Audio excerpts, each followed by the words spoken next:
রাজধানী দিল্লিতে রোহিঙ্গা ও বাংলাদেশি অনুপ্রবেশকারীদের চক্র ভাঙতে হবে বলে দিল্লি পুলিশকে নির্দেশ দিয়েছে কেন্দ্রীয় স্বরাষ্ট্রমন্ত্রী অমিত শাহ। শুক্রবার দিল্লির নবনির্বাচিত মুখ্যমন্ত্রী রেখা গুপ্তা, পুলিশ মন্ত্রী আশিস সুদ, দিল্লির পুলিশ কমিশনার এবং ঊর্ধ্বতন কর্তাদের সঙ্গে দিল্লির আইন শৃঙ্খলা সংক্রান্ত উচ্চ পর্যায়ের বৈঠক করেছেন অমিত শাহ। জানা গিয়েছে, সেই বৈঠকে অমিত শাহ দিল্লিতে বাংলাদেশি এবং অবৈধ রোহিঙ্গাদের চিহ্নিত করে তাদের ফেরত পাঠানোর ব্যবস্থা করার নির্দেশ দিয়েছেন। এ প্রসঙ্গে স্বরাষ্ট্রমন্ত্রী আরও বলেছেন, বাংলাদেশি ও রোহিঙ্গা অনুপ্রবেশকারীদের দেশে ঢোকানো, তাদের কাগজপত্র তৈরি এবং এখানে থাকতে সাহায্যকারী পুরো চক্রের বিরুদ্ধে কঠোর ব্যবস্থা নিতে হবে।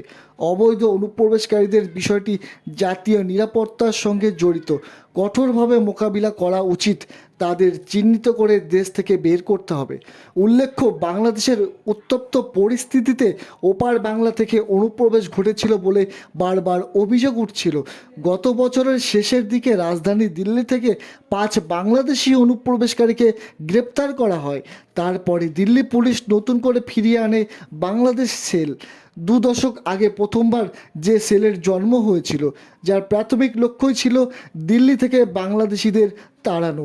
এবার বৈঠক করে রোহিঙ্গা ও বাংলাদেশি অনুপ্রবেশকারীদের চক্র ভাঙতে হবে বলে দিল্লি পুলিশকে নির্দেশ দিলেন কেন্দ্রীয় স্বরাষ্ট্রমন্ত্রী অমিত শাহ।